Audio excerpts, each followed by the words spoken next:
Le SAD va présenter le projet et je suis obligé de tricher un peu, de lire un peu certaines notes, car j'ai pas tout suivi, tous les work packages du projet. C'est un tort que j'ai, je suis désolé.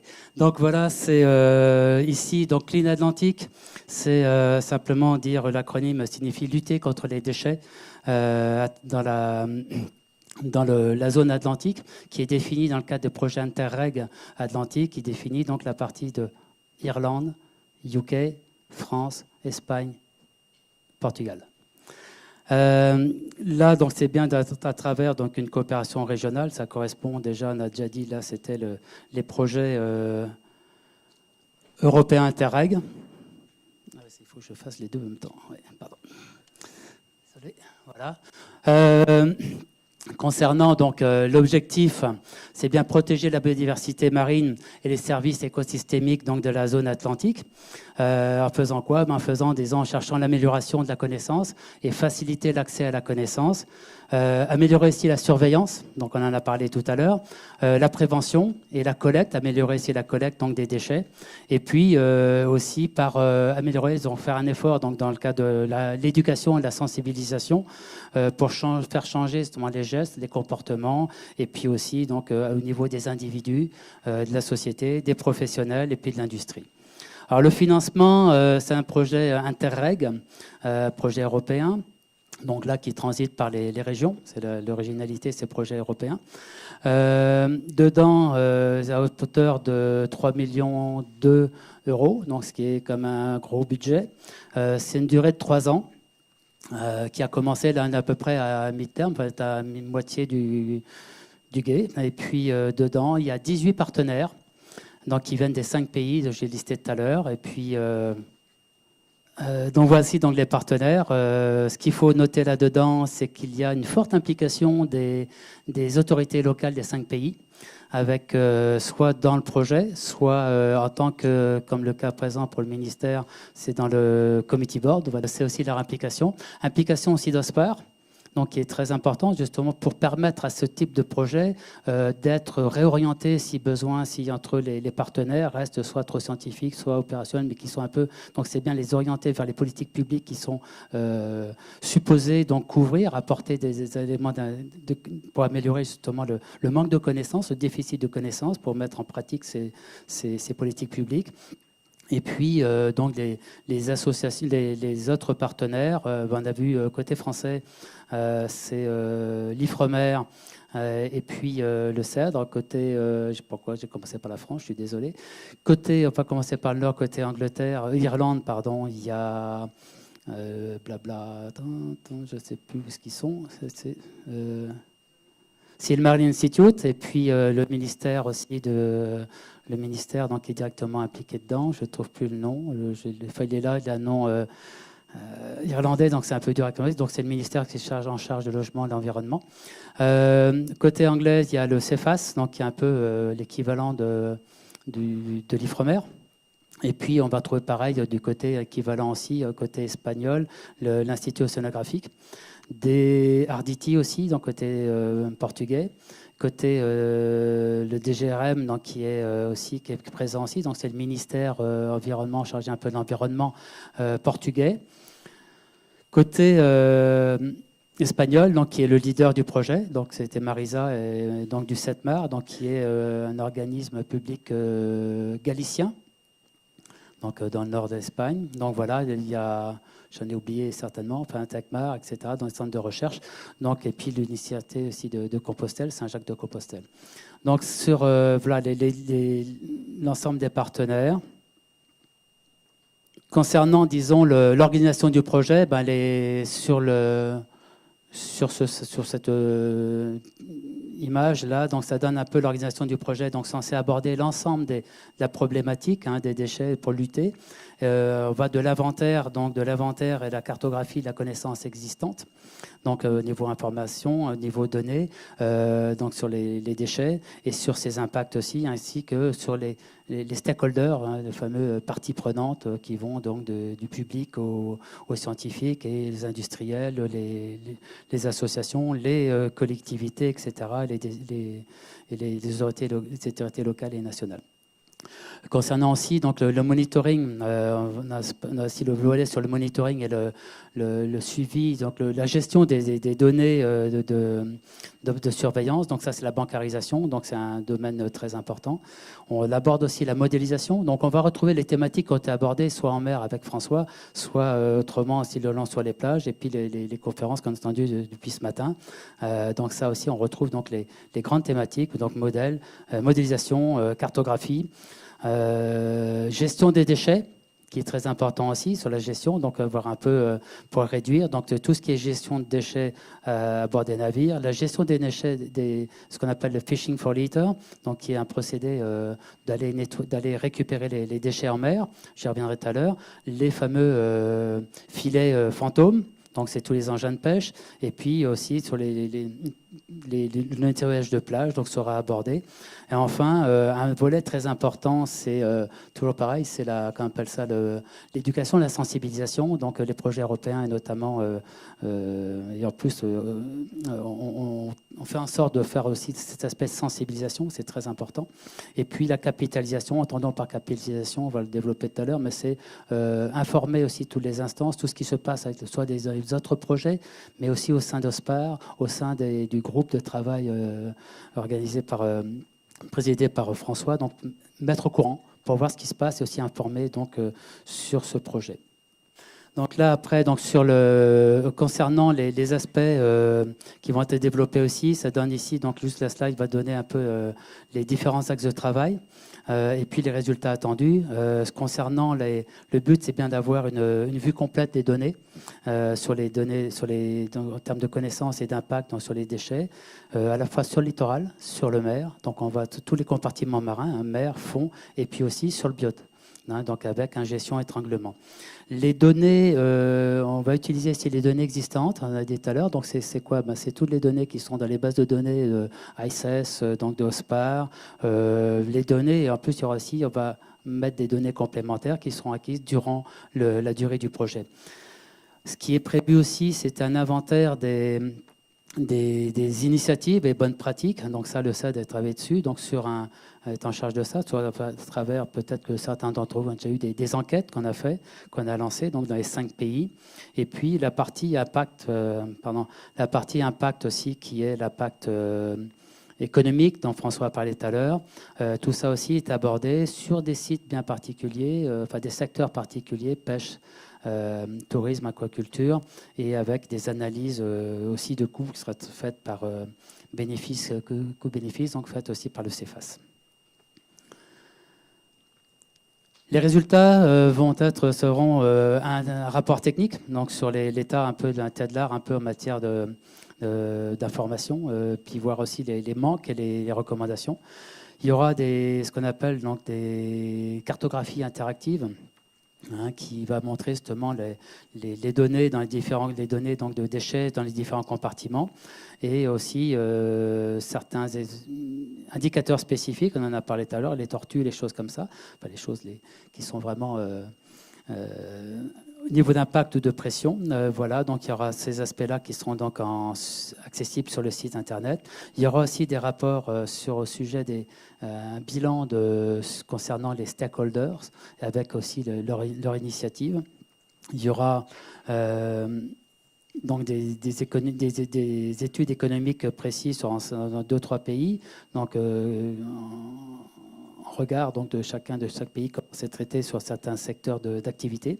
Et puis, il y a aussi un web viewer qui va permettre, avec des fonctionnalités assez particulières, donc permettront aussi d'accès avec pour rechercher et avoir accès donc, aux différentes données, ceci par secteur et par type, donc en fonction les typologies, la dissémination du matériel, les données, les bases de données, etc. Et par axe de recherche, en fonction, par exemple, sur le modèle, si on veut voir un peu par les modèles, et par les phishing, par le for litter, etc. Donc il y aura des entrées qui pourront être facilement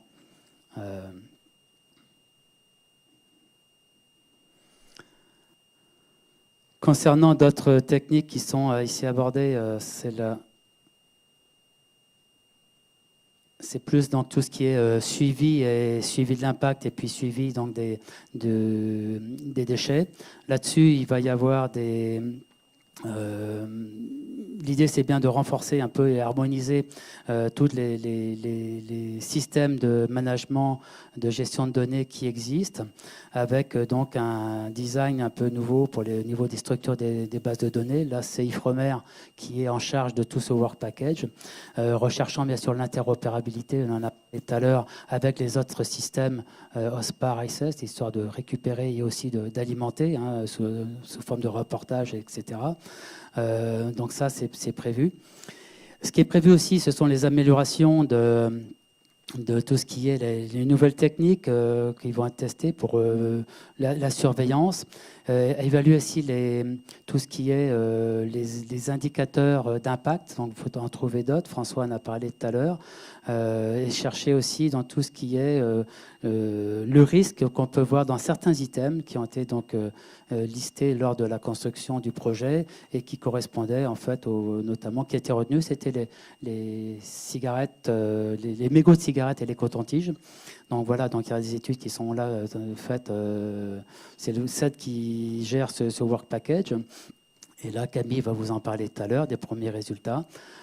Concernant les résultats, ce qui est prévu, donc c'est bien ce qu'on disait tout à l'heure, il y aura avoir une interface entre les différentes bases de données et puis des applications aussi terrain. Des améliorations de tout ce qui est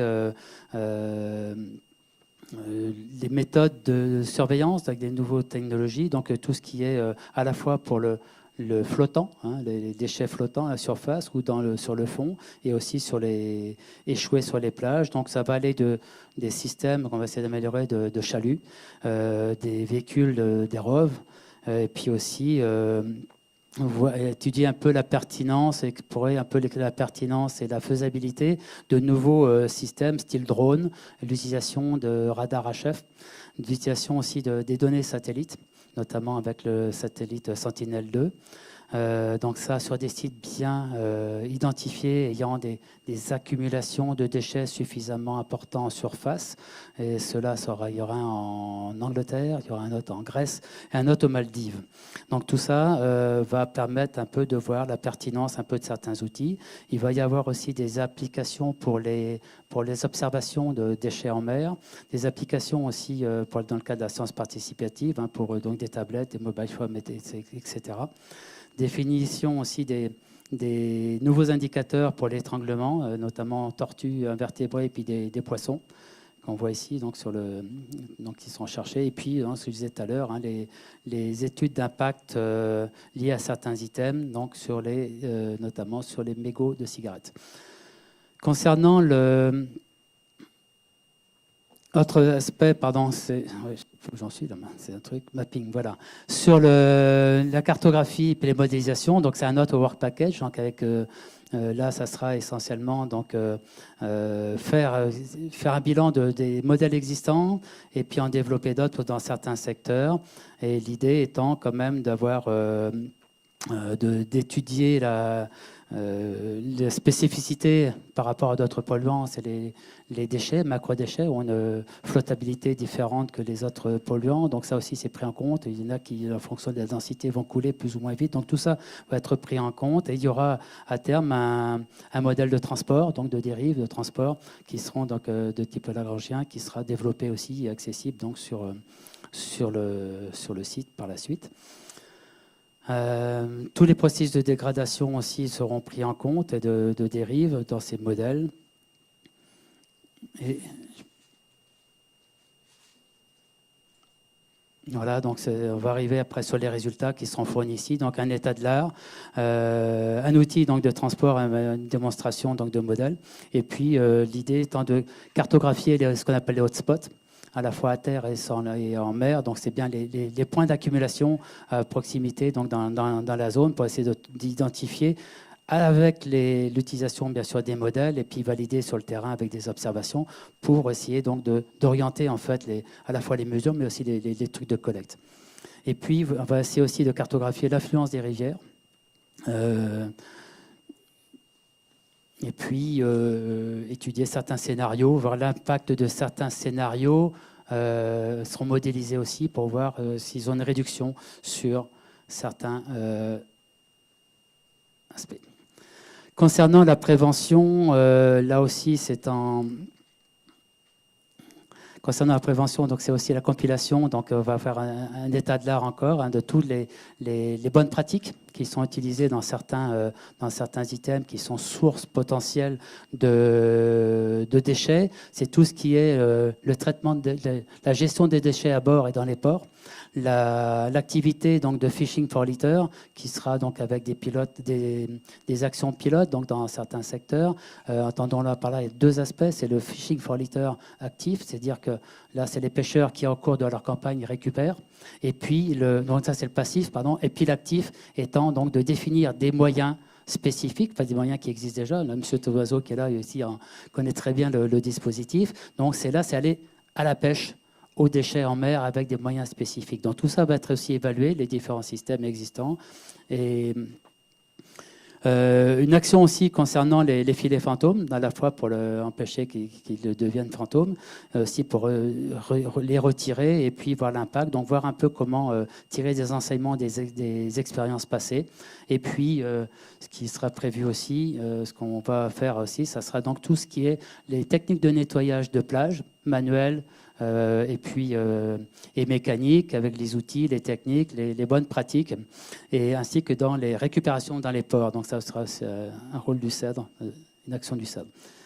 Concernant, c'est ce que je viens de dire là, grosso modo, donc on va passer plus vite.